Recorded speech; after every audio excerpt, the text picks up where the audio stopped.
Alright, this is a cooking video. It's a little different than all the other cooking videos that we've done, because we're in the middle of nowhere.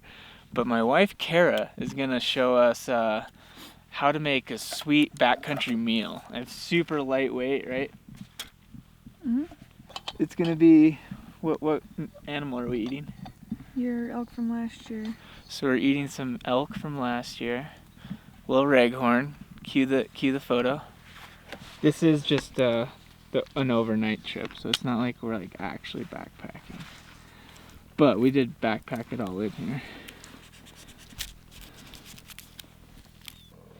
For dinner we're making elk couscous with vegetables, and so to start, since we have a jet boil, it gets really hot on the bottom, so I made a layer of cut onions and threw a whole bunch of salt on them so they'd draw out some of the moisture, and then layered the elk chunk on top for the stir-fry meat, knowing that it'd kind of get all loosey-goosey with the blood coming out, and cut up a bunch of vegetables, cut up a bunch of mushrooms and peppers.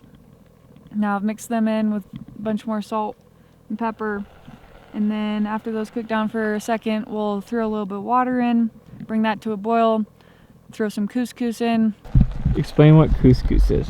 Couscous is kind of like quick cooking pasta almost, but all it is just flour essentially that has been made into these little tiny couscous granules. One of the best things about couscous, especially when you're backpacking or camping, is that all you have to do is boil water and then you're done. And so you don't lose a lot of water for having to strain something off if you're making pasta, and you're also reserving a lot of fuel because all you have to do is boil the water. This stuff is pretty well cooked. It's released a lot of moisture, and so we'll just use that for a lot of flavoring, which will be good.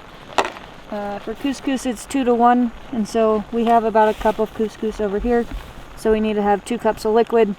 There's probably close to a cup of liquid in there right now.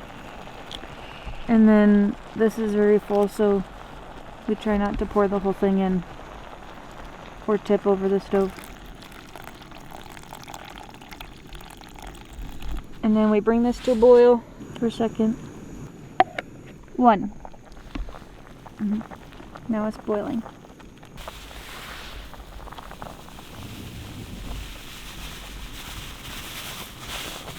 Also, you're not supposed to stir it around like this, but there's not enough water, as you can tell. So we need to add more, and somehow we're gonna trust that our filtration system worked.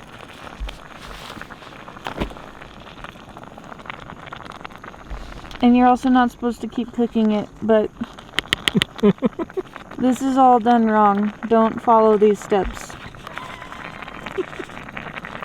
Perfect. Now I turn it off, and then we let it sit on the ground because I always get scared that we're gonna tip it over and it'll keep the heat in there.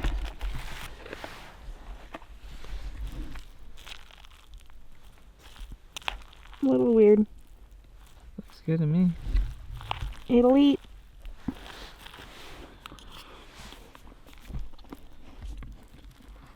How does it taste?